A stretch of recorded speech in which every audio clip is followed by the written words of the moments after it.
If you're watching any of your staff tap away on a keyboard, copying and pasting information from one platform to another, that's the kind of thing that we want to automate straight away and get AI to do that. Is AI killing your SEO? Troy Dean explains how to win the answer economy. Free up your team members, then go, instead of just sending this client an invoice, why don't I just send them a text or send them an email or give them a call and see how they're doing? Have a human interaction with them and actually connect with them rather than just doing computer work. Put a face to a name kind of thing. Let the computers do the computer work and let us do the human work. Before we jump into this episode, I'm going to ask you a quick favor. We're coming up to 500 episodes of the Site Shed podcast now. It's apparent that only a small percentage of people that actually listen to this show follow us on the platform. Following us helps in a big way. It helps us understand the type of content that you want more of, which is why we continue to make better and better episodes. I would be super grateful if you could take a couple of seconds right now just to quickly hit follow on the app you're listening on. That would make the world of difference. Thank you so much for being part of this Site Shed journey. We look forward to sharing the next 500 episodes with you. Troy Dean, welcome to the Site Shed podcast. Thanks for having me, Matt. It's a pleasure to be here, mate. You finally made it. You can hang up the books now. This is like the pinnacle. I actually said to my wife before, I'm on a podcast this morning. I'm actually on one of my clients' podcasts. And she said, oh, that's cute. I said, oh, I don't think Matt would like you say that's cute. Mate, thank you for joining us today. For you listeners and viewers out there, I've asked Troy, who's actually my business coach, to come on the show today because there's some super exciting stuff happening in the market space when it comes to some of these dynamics around artificial intelligence, tools, technology, and all these cool things that we're seeing sort of on the in the trenches, pardon the pun, as an agency, but working with Troy on a lot of these things. And I basically asked him to come on the show because he's a massive nerd and he knows more about it than me. And it's pretty awesome. So, man, it's a pretty exciting landscape, isn't it? It is. It's moving so quickly. I mean, I feel like I'm 8 or 9 years old again, and I just got my first computer. And the other time I remember in my life where I was this excited was when the internet happened in around about 1994 or 95 in Adelaide. We got our first 7.7K dial-up modem, and my brother and I would type the Melrose Place episode guide into the browser and then go make a cup of tea and come back half an hour later when the page had loaded. And it was just, I felt like I'd entered the Matrix before I knew what the Matrix was. And I feel like that's happening again. AI is just, I think it's going to, I know this is a big call, but I think it's going to be more disruptive than the internet itself, just in terms of the way that we interact with each other and the way that we get shit done and actually work. I think there's I see a lot of people wasting time with AI. There's obviously it's relatively newly accessible to pretty much everyone, through large language models, ChatGPT, Gemini, Claude, whatever it might be. But I think that people don't really have a full understanding of the power that this can actually deliver from the perspective of revenue savings, streamlining operations, procedures, and all this kind of thing. And I think as well, a lot of people have a lot of animosity and resentment towards it, probably due to the fact they just don't know enough about it, which is while we're on the call. Yeah, sure. And I think, so there's two things. One, I think people, it's like, if you remember when social media happened and then businesses got on board with Facebook back in the day, everyone was just, randomly posting stuff on a Facebook and, hit and miss, having some would have success, some wouldn't. I think what's missing is, I don't think anyone's got a plan for how to use AI. I don't think anyone's got a strategy. They're just kind of using ChatGPT instead of Google. They're, using Claude or ChatGPT to write emails or write proposals. But there's no real plan as to how we're going to integrate AI into our workflow to actually make us more profit, which at the end of the day, that is the value proposition for me. And the second piece of this, I think people are a little apprehensive about it.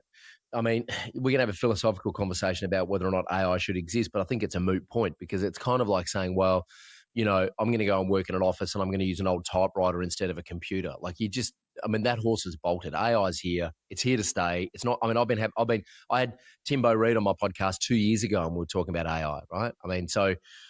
You can't, cliche, but you can't stop progress. what are you going to do? Like ditch your power drill and go back to an old manual drill just because you don't like technology? Yeah. Like you have to get with the program or you're going to be left behind. It's as simple as that. I think as well, like for you guys out there that are watching this, like just look beyond your own, day-to-day operations. Like, yes, admittedly, you guys are, often out there on site doing the work, but just to put a bit of perspective on some of the things, that can happen within the office dynamic, which can, streamline and improve operations. And like essentially, you might get a lot of pushback from team members, like ain't broke, don't fix it kind of mindset with the way that you've always been doing things. But I can tell you now, you're going to get left behind if you don't start embracing some of these tech tools and technology. And the culture that you really need to create internally is about embracing the tools and empowering people to actually, ask questions and try to find alternative ways to be able to do things better, more streamlined, more productive. And like inevitably, there are a lot of things that are happening within the day-to-day running of your business today, which are, if not going to be drastically streamlined, are going to be completely eliminated by some of the tools that are available to us now and in the future. Correct. So if you're not doing it, you can 100% guarantee that other people are doing it. Correct. And let me give you a real life use case, right? Yesterday we onboarded a new client and they did a split pay. So I need to generate 2 invoices for them. Now, I know anyone listening to this is either spending a lot of time doing admin and doing invoicing at night, or my wife's cousin has a gardening company here in Melbourne. He's got about 8 or 9 gardeners out on the road. So, what does his wife spend most of her afternoons doing? Fucking paperwork in Xero or QuickBooks, right? So this morning, I spoke to my AI. I don't use the keyboard anymore. I talk to my computer using a little app called Whisperflow. And I talked to my AI and gave it the instructions for what I needed done. And it logged into Xero and it's added the customer and it's created the invoices for me. So someone now in our organization no longer needs to do that on a keyboard. And here's the big conversation I think we need to have is if you're freeing up your staff, like if you're watching any of your staff tap away on a keyboard and copying and pasting information from one platform to another, that's the kind of thing that we want to automate straight away and get AI to do that and free up your team members to then go, hey, instead of just sending this client an invoice, why don't I just send them a text or send them an email or give them a call and see how they're doing and actually connect with them, put a face to a name kind of thing, have a human interaction with them rather than just doing computer work. Because as you said, I guarantee if you don't do this, your competitor's going to, and your competitor's going to have more time to get on the phone and talk to their clients and find out what they actually need and upsell them while you and your team are still tapping away doing invoicing. When I talk about a lot of people that are like trying or thinking they're implementing AI in the right way, but they're doing it in kind of a time wasting, or maybe not even necessarily time wasting, but sort of more like less valuable use of the tool. Like we see a lot of businesses that, and like truth be told, we 100% deploy this for our clients as well. But when we see bit like all these ads and things that are promoting, oh, you can just use AI to manage your entire lead management software. Like I think that's a complete fallacy. And so I think people get so heavily invested into certain things that they've been sold on a potential outcome, which in truth, it might tick a box, but it hurts conversions.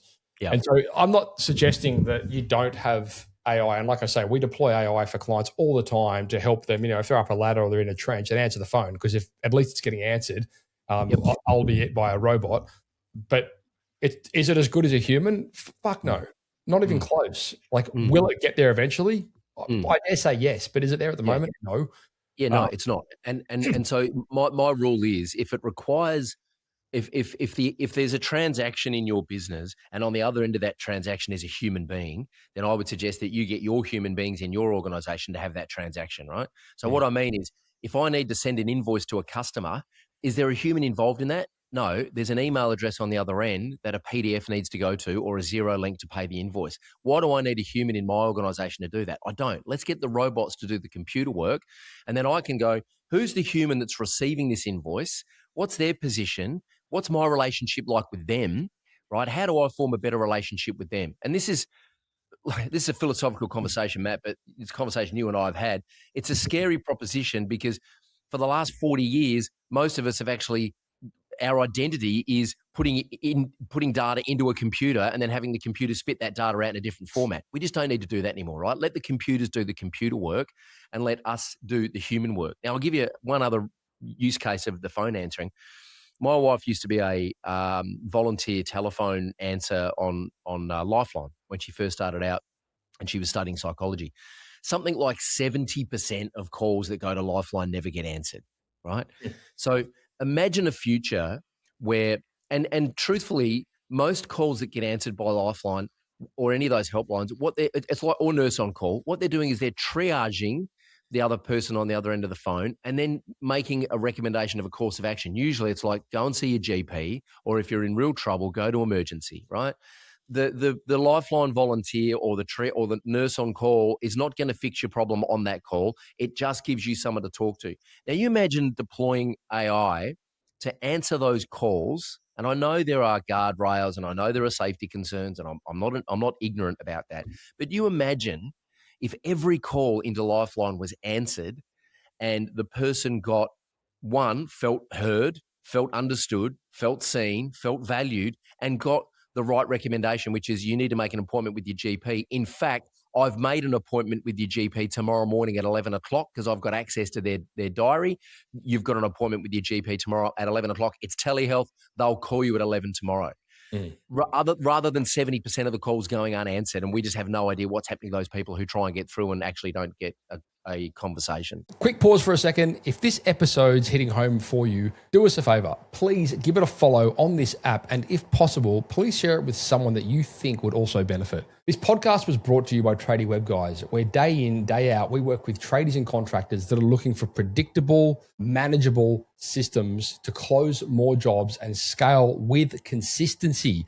It's a proven system that's focused on closing more jobs, not just generating more leads. We have loads of case studies and reviews on the website to back this up if you want to go check it out. If you like the sound of predictable, manageable, and growth, click on the link in the description or head to tradiewebguys.com.au and start the conversation. All right, back to it. Yeah, it's a scary concept when you've got people that you're trying to, calling because you're trying to talk them off a cliff and they're not getting their calls answered. Yeah, right. Probably not as heavy in the trade space, but no. But to play into that conversation, like alternatively, where we've got the ability now, just to cast a bit of perspective on where AI is useful in that dynamic. Like we'll have AI analyze our clients' phone calls and then send them basically reports and frameworks on how they can handle calls better, like sales coaching. So like that's where the tools can be valuable. It's not necessarily about 100% of the time replacing people. It's more like, well, how can we, like you kind of said earlier, how can we empower them to do things better, do their job better, and take some of the less important things off their plate so that they can so they can operate more within their sweet spot. And that's kind of like when we're working with businesses, like our whole model is about, okay, well, how do we help the business owners operate within their, like where time is best spent? And typically speaking, for you guys out there in the trades, as business owners, your time is best spent out on site doing site visits, which is very hard to replace from AI at the moment. Correct. Perhaps quoting, but we also do a lot of that for our clients these days. Quality controlling installations, projects, like if you've thrown contractor's thrown a solar system up or an apprentice, you want to get up there and be able to check it, and having face-to-face conversations with your current and not yet customers.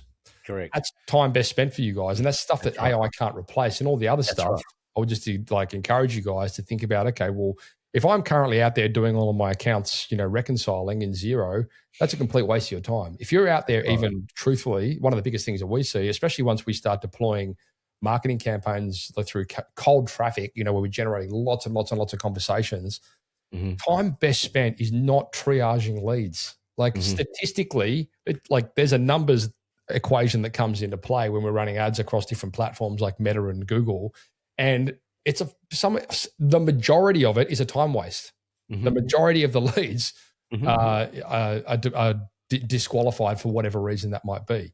So it's not although it's an extremely important part of the process, if not the most important part of the process, it's time that's not best spent for business owners. The business owner, exactly. We put a solar system in our house a couple of years ago.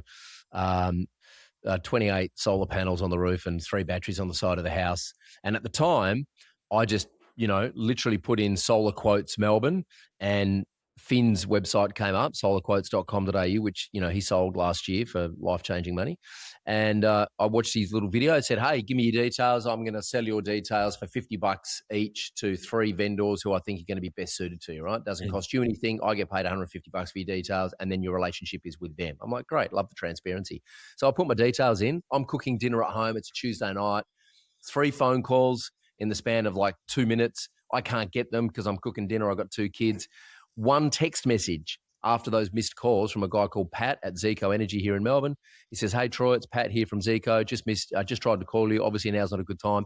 I'll send you an email tomorrow, but just wanted to make sure you've got my details here on a text message, right? The other 2 guys, never heard from them. I wouldn't even have a clue which companies they were. So who do you think got the job? Now, I know, because I've got a good relationship with Pat, and I've referred him a lot of business. They did a great job. That was a $25,000 contract. I know that Pat actually sent me that text message. But imagine Pat not having to. Imagine the call goes in, the call's not answered, and the AI just automatically sends that text message to me and to Pat. And Pat gets a text that says, oh, hey, we just tried to call Troy. He didn't answer. Here's his details. We've already sent him a text to let him know that you'll be in touch. Now, Pat doesn't have to think about that. Pat can spend his time, rather than typing on a keyboard or a keypad on his phone, he can spend his time doing what he does best. So that's just one example. And the other 2 guys that didn't follow me up, I never heard from them. They didn't get the job, right? So just some practical examples of how you can use AI. And from the perspective of, and I suppose it's kind of selfishly, but also not, like in the interest of improving conversions and numbers for clients, those 2 that didn't respond, of course, they turn around and would say, oh, the leads that we get through Solar Quote or whatever shit. That's right. Same deal with agency, right? It's like, oh, your leads are shit. We go, hang on, we got all the data here. We had this conversation with a client a couple of weeks ago. I'm like, you want to cancel, that's fine, but you need to understand that you're not following any part of the process of our system. Right. You've got leads that are sitting here, and I'm looking at them, so you can't make this up. Like I'm looking at this lead that came in 3 days ago, like 5 or 6 of them, and not one of them has been contacted. I'm like, that's right. You can't wait that long. Like speed to lead is absolute 100%. paramount. Like it's the thing that wins. And if you guys don't have like a missed call SMS system set up within your ecosystem, you guys are kidding yourselves. Like we do that as like version 1.0 for every client we bring on. Missed call, text. Like, well, sorry, Mr. Call, we're up a ladder. We're in a trench. We'll call you back. Just give us 5 minutes. Fine. 100%. And all the consumer wants at that point is to know that someone's on the other end of that line who will get back to them. They just want to, because otherwise I've got an open loop in my head. Which solar company is going to get back to me, right? And as a parent of young kids and a business owner, the last thing I need is more open loops in my head. So you just got to close the loop for them and go, hey, we've got you. We'll call you back as soon as we're down from the ladder. Won't be long, right? And then they go, I don't have to worry about it anymore. Someone is in control of it.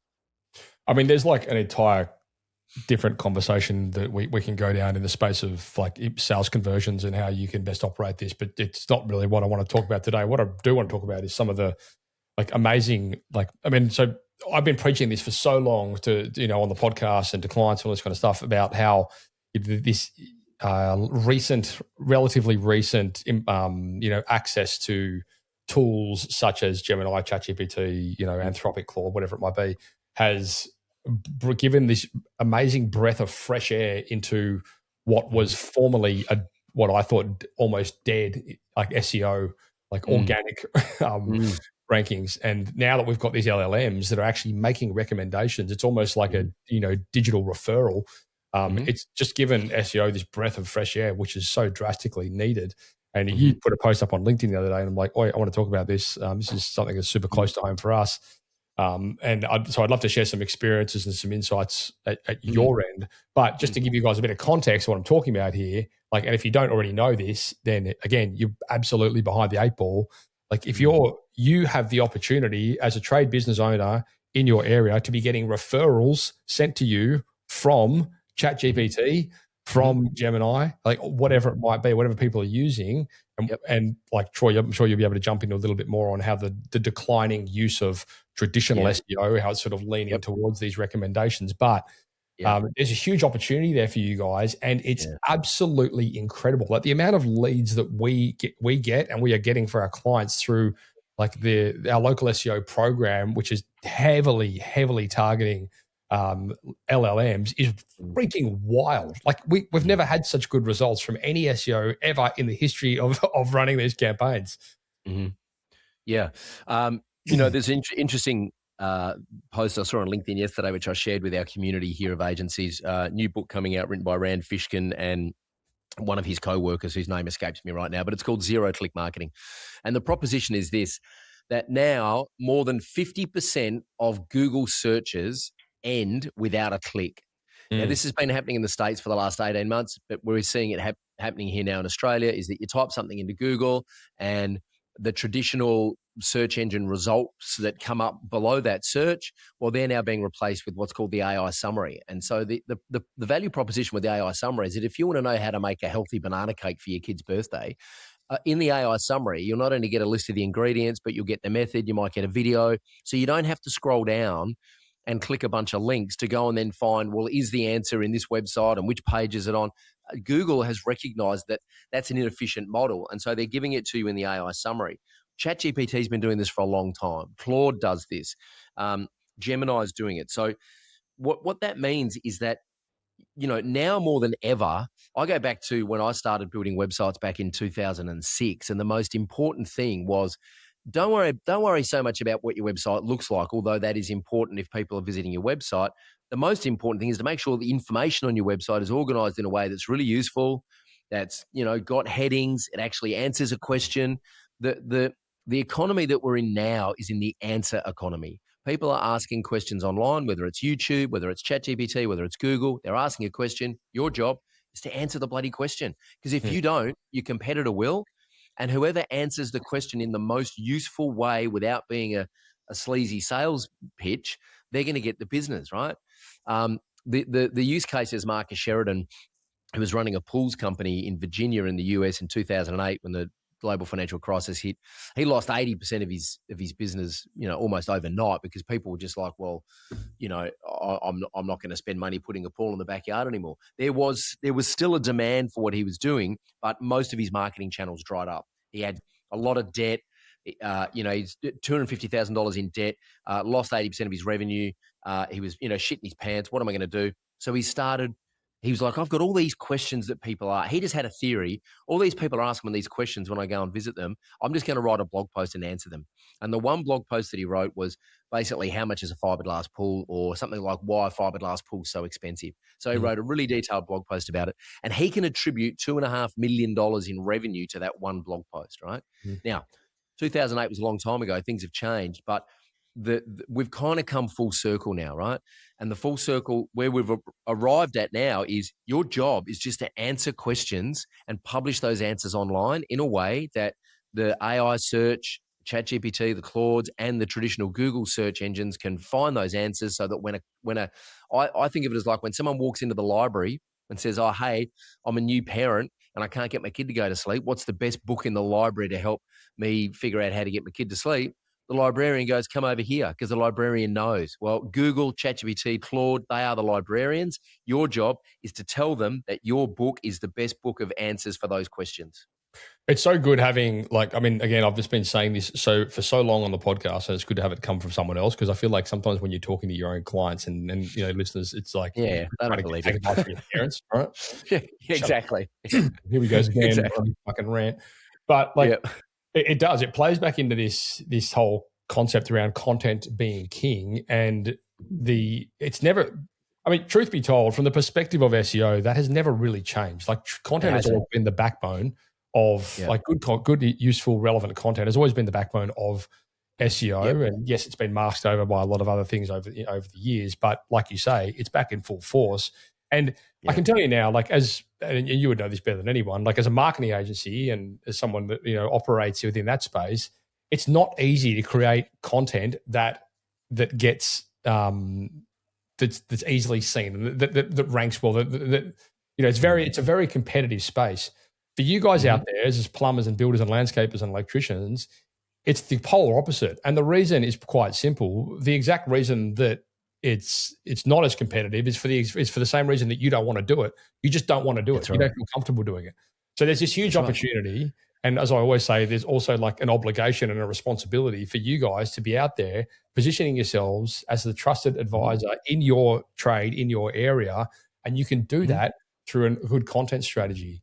And now with this whole integration of, large language models, it's just empowering like more and more referrals and things like that coming your way through these vehicles based on the content that is able to be found, so on and so forth. So I guess here's the not so obvious thing about this conversation, Troy, is like when we're working with, and this is something that, is kind of like hits clients with a sledgehammer when we have this chat with them at the right point in time, mind you, is like, if you get this right and you add this into your ecosystem, it actually helps you reduce some of the expenses with things that you're currently heavily dependent on, e.g. paid traffic. Ads. Yep. Correct. 100%. So think about it. If you said to me, hey, I'm looking for someone to help me, buy a vintage collector's Gibson Les Paul, right? I would say, dude, the first thing you want to do is go and have a chat with Brett Kingman, who lives down here in the Peninsula in Victoria. Go and check out his YouTube channel. Like, what he doesn't know about guitars is not worth knowing. You and I get off the call. What's the first thing you're going to do? You're going to Google Brett Kingman, right? By the way, if you're a guitar player, go and check out Brett's YouTube channel. He's a legend. He's also the guitar player for James Rohn. And he's taller in real life than he is. He's massive. So the first thing you need to do is go Google Brett Kingman. Now, if Brett Kingman had one video on his YouTube channel and no website and, no blog and no other content, you'd go, Troy's full of shit. This Brett Kingman doesn't know what he's talking about. But if he's got 100 YouTube videos and he's got a whole bunch of blog posts and, he's got good regular content, he's instantly the authority, right? Because he's just publishing what he knows. And I think a lot of people get tripped up because, and so what that means is that when someone sees your ad or they get an email or they get an SMS or they opt in on your website and they fill in a contact form or one of their friends refers them to you and they Google you, if you're coming up in the search results, if you're coming up in ChatGPT, if you've got a video that comes up in the AI summary that just, shows people, hey, if you need to install an S-bend elbow under your kitchen sink, here's how to do it. Here are the mistakes you're going to make if you're a newbie. Rule number 1, turn the water off before you do it. Just like really basic stuff. Then instantly that increases your reputation, increases your authority, and it actually brings down the cost per acquisition. So your ad campaigns do better, your Google My Business profile does better, your local SEO does better. Everything works better if you're just consistently publishing useful content. The trap I think most people fall into is they publish content, they don't go viral, and then they think it's a waste of time because they don't get 1 million comments and 1 million likes. That's not the point of it. The point of it is just to answer people's questions in advance and position you as the trusted source of reliable information. Quick pause for a second. If this episode's hitting home for you, do us a favor. Please give it a follow on this app. And if possible, please share it with someone that you think would also benefit. This podcast was brought to you by tradiewebguys, where day in, day out, we work with tradies and contractors that are looking for predictable, manageable systems to close more jobs and scale with consistency. It's a proven system that's focused on closing more jobs, not just generating more leads. We have loads of case studies and reviews on the website to back this up if you want to go check it out. If you like the sound of predictable, manageable, and growth, click on the link in the description or head to tradiewebguys.com.au and start the conversation. All right, back to it.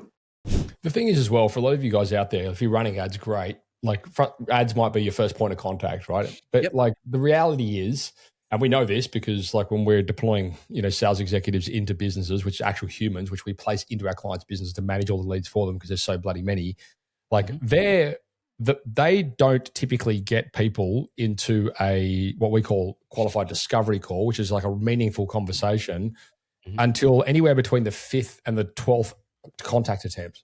Right. There you go. So what that basically means for you guys is if you're just heavily dependent on someone clicking on an ad and having that conversation becoming a reality off the bat, it's pretty unlikely. Now, again, there's opportunity there for you in the space of making sure that you have a good system in place to maximize the chance and the likelihood of that lead or that contact to becoming a lead, then further and further along the sales cycle.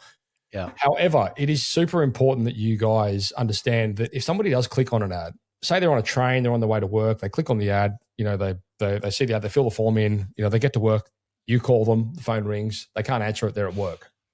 Cool. Most cases, businesses give up there. And then they go, nah, leads shit. Right. No good. The reality is people just can't answer the phone. Now, if you wait 2 days, 3 days, more, the likelihood of them remembering the form they filled in on the train on the way to the work on, last week is pretty damn slim.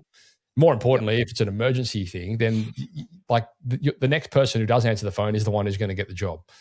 So for you guys to understand, okay, within our ecosystem here, first point of contact might be an ad, but then what happens? So, okay, great. We've got their details. Cool. Are we going to be sending them stuff? If you're going to be sending them stuff, where are you going to send them? Like you want to be sending them somewhere that positions you as an expert and positions you as an authority.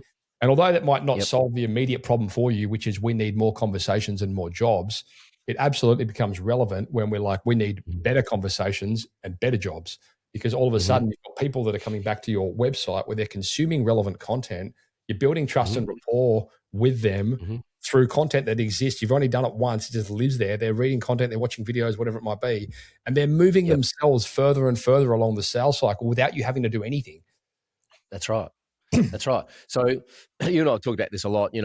Google says that from the time someone starts researching something until the time they become a high value client. I'm not talking about someone who's going to pay $150 to come and unblock their toilet. We're talking about someone who's going to drop, 300 or 400 grand on a home reno or an extension or something.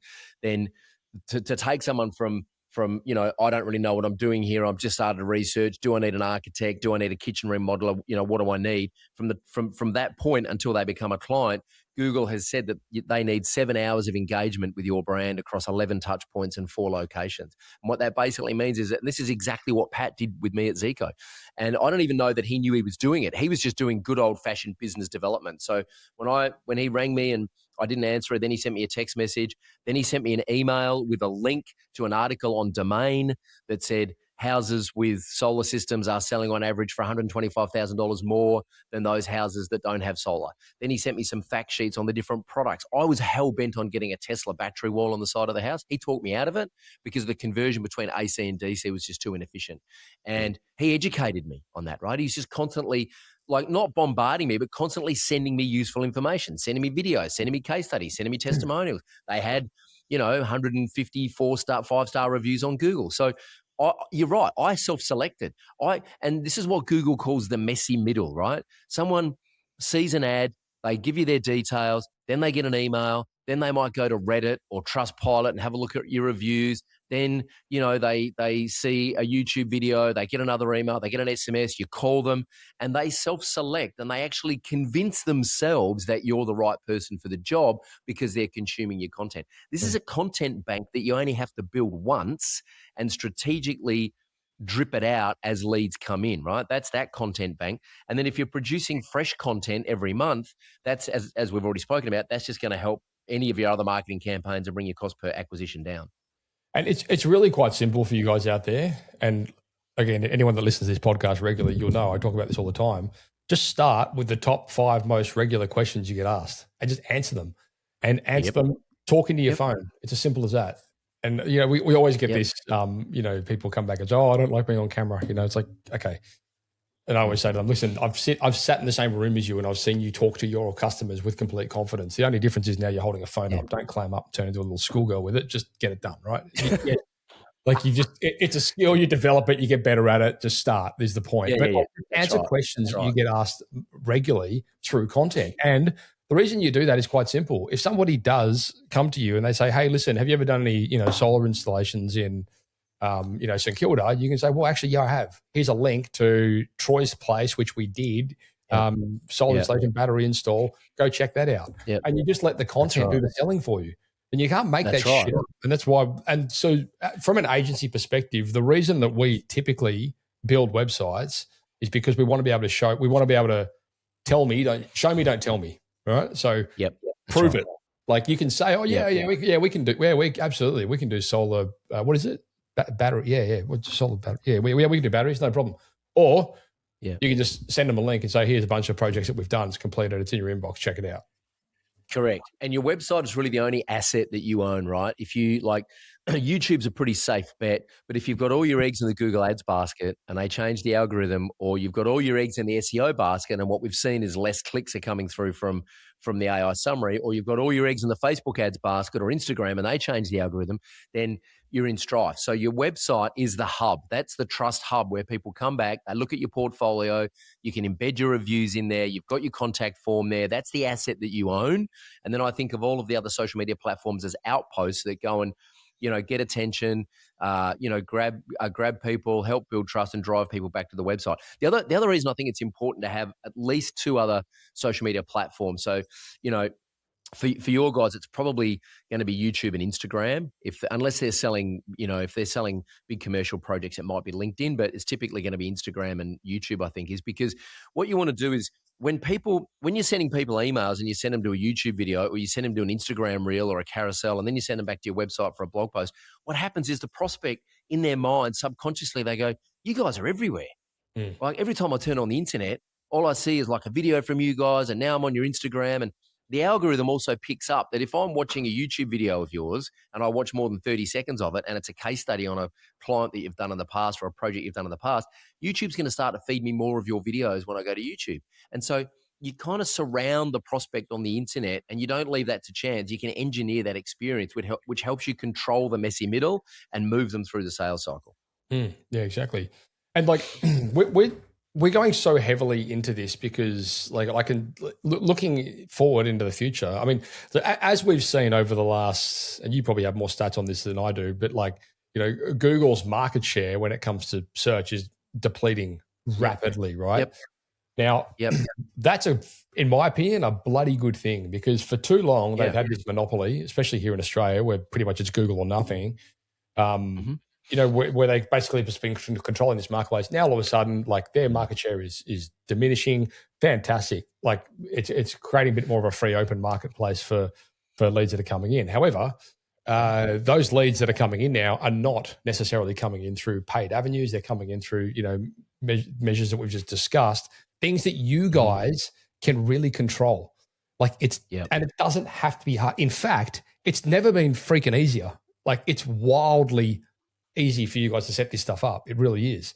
It's not to say that like it doesn't take work. It does take work and it does take collaboration from you guys as the business owner, but regardless, like it can be done and it is time and money very well spent because it is returning work. Yeah. What the LLMs are now saying and what Google are now saying is that, go back to basics, produce content that is useful for humans, right? So don't just put slabs of text on a page, break it up with headings, with bullet points, with lists, with subheadings, with, diagrams, a block quote, whatever, right? Like video, whatever. Just produce content that's really useful for humans and understand that 99.5% of people that consume your content are never going to be a customer, right? I mean, they can't. If everyone that consumed your content became a customer, your business would buckle overnight because it'd just be too much demand. So the other thing I want to address is that a lot of people don't, I know this because I speak to a lot of people. I've been telling people to hit the publish button for 15 years, Matt, and most people still aren't doing it. And I think because they're self-conscious that they don't want to come across as, especially in Australia, we have this thing called the tall poppy syndrome, where if you produce content, you put yourself out there, your mates ring you up and go, what are you doing, you wanker? You're starting a blog, eh? You've got some videos up on YouTube. Let me tell you something. Your best mates are not your customer. So don't worry about what they think. Like they're just jealous. So just ignore that shit and think about your potential customer and just publish the most helpful piece of content you can for them. And the leads will come, your cost per acquisition will come down and everything else will flow on from there. And the simple framework is one that I've been following for years, and we just tell all of our clients to do because it is so simple. It's who, what, why, when, how. Like you don't have to overcomplicate it. Like who are we talking to? What are we actually talking about? Why is this important and relevant? And again, it is very important, guys, that you are being relevant and useful. Like it's not about trying to sell shit. How do we do this? Sometimes, you don't have to go deep down, not giving away like your secret sauce as such, but you're just talking about, okay, why are we doing these sort of kind of things? And like, how do we do these kind of things? And importantly, like within that conversation, this is your opportunity to really showcase expertise with like, okay, this is why we went down this route instead of this route. Like this is our experience and our expertise has told us that this is a better solution. These are some of the obstacles that we overcame while we were doing this project. This is how we showcase proactive thinking, blah, blah, blah, whatever it might be. But the point is, like, you can really start telling your story better with useful, relevant content. And your customers will read that shit all day. And like Troy said, don't get caught up with like the techie geek speak. Don't try, like I always say, like make sure it passes the mum test. Like if you can't give this bit of content to your mum and she doesn't know what it's about, then you have to redo it because it's too technical. Like your not yet customers do not have anywhere near the level of understanding, of what, of your service that you do. So don't fall into that trap. Just dull it down. That's right.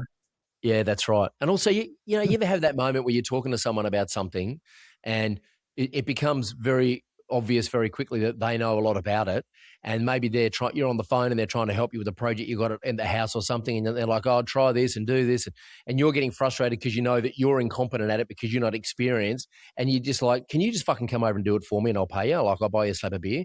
That's the whole point, is to put content out where they go, well, I could try and do this myself, but I'm probably going to mess it up because I don't know what I'm doing. So I'm just going to pay this bloke to come and do it for me because he clearly knows what he's on about because he's laid it all out here in this plan, right?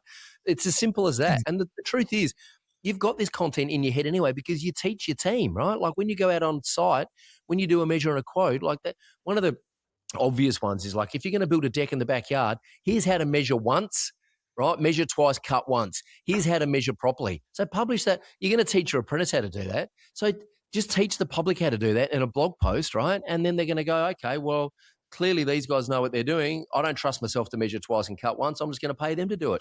And the 99% of people that do read it and try and do it themselves, they're never going to be a customer anyway. So just put goodwill out to the community and feel good about it. I always say to like clients and listeners, viewers, whatever, like creating useful, relevant content for your audience is like SOPs for leads. Yes, correct. So you internally will do that. You're like, I'm going to create a video on how we install this Renai hot water system, and I'm going to make sure that the team watches that so they understand how to do it. So video content that from the perspective of marketing is kind of like SOPs for your leads. It's like helping them understand how to do certain things. It's not to say you're showing them exactly how to do it because they're not qualified to do it. That's right. You watch a video on brain surgery. You're not going to go fucking do it.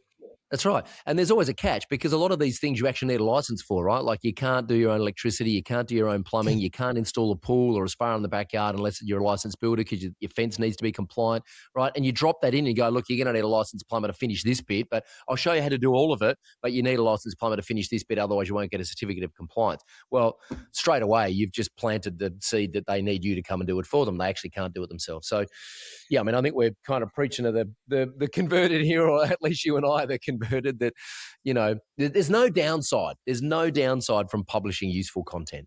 In a lot of cases, in most cases, truthfully, like the reasons people give me for not, like our clients give me for not being able to do something are the exact reasons why they should be doing it. For example, I'd love to create a video on that, but I don't have time. Yeah.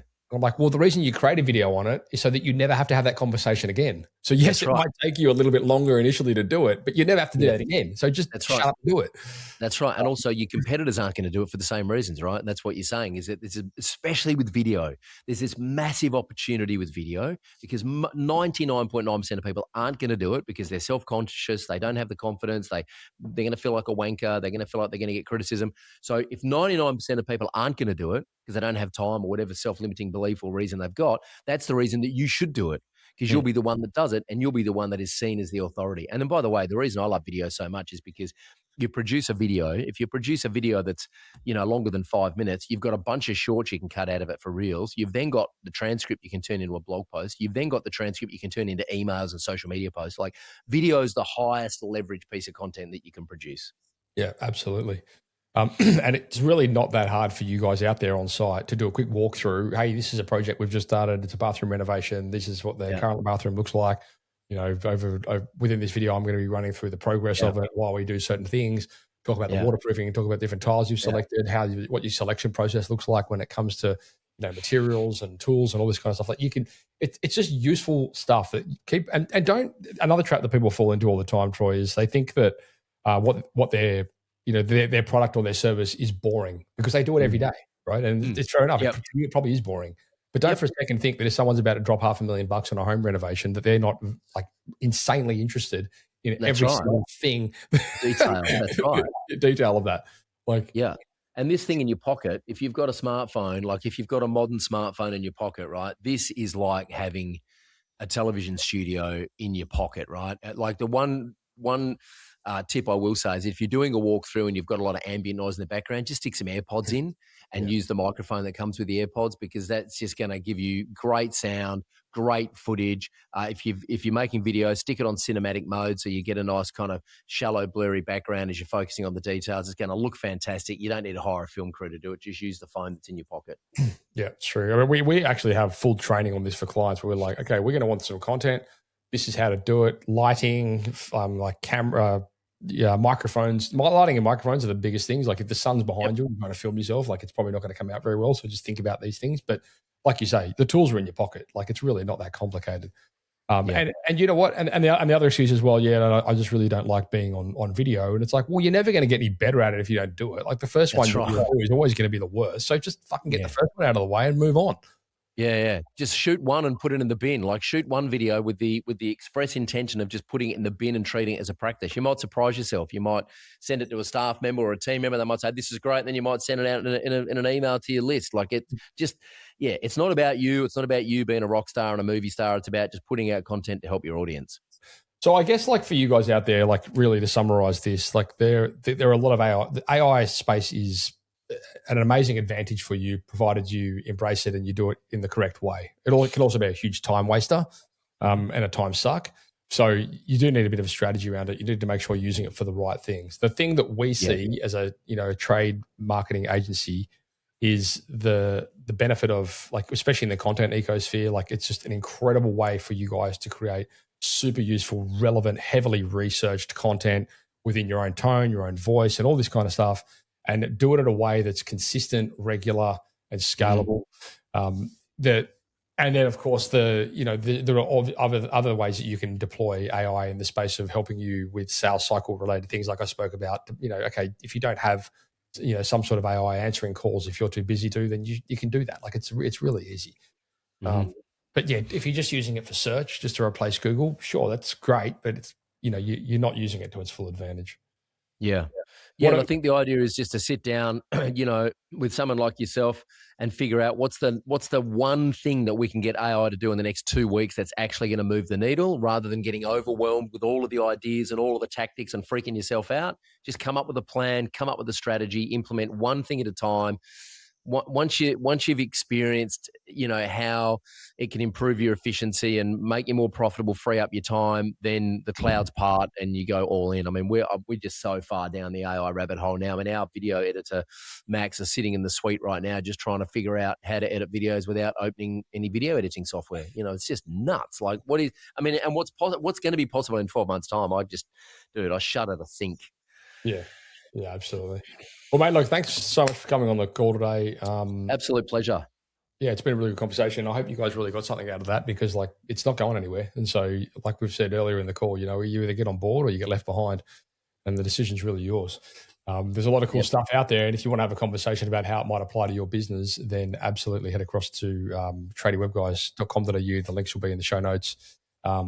Get over and go through one of our impact roadmap sessions. Every single conversation that we have with bringing on new clients, we put them through this session so that we can help them identify where they want to go and the stepping stones to get to that point. And a lot of that conversation are things that we've discussed today.